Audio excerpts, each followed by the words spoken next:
Sa pagpapalit ng liderato sa BTA Parliament, sinabi ng bagong halal na Speaker Muhammad Yacoob na normal ang maging emosyonal minsan sa plenaryo.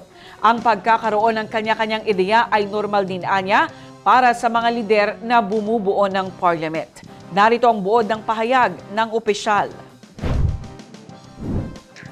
Actually, nakita ko lang konting emotional. Normal. It's normal.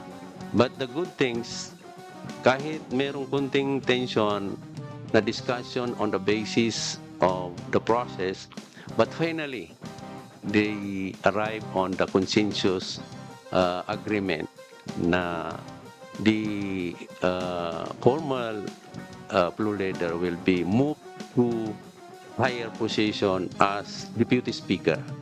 For me, mas maganda yun sa akin kasi lalong closely support me in the speakership.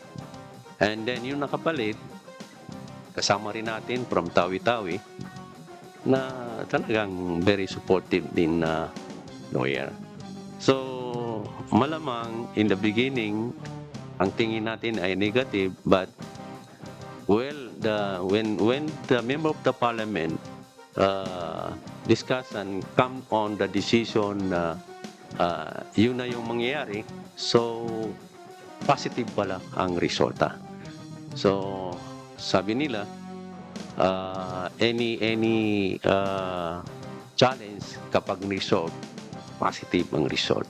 In reality, in the democratic, ganun man talaga.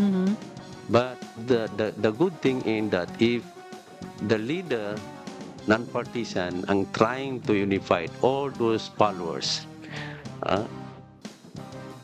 it will come a very, very good result. Normal na everybody has an idea because they are leader. Hindi naman maganda yata na wala na namang mag-introduce sa mga idea. But kapag na-facilitate yan properly, it will be a good things. Kasi nakikita mo talaga na kagandahan ng mga leader na yes, nag-agree on one area opinion na nakakatulong sa lahat.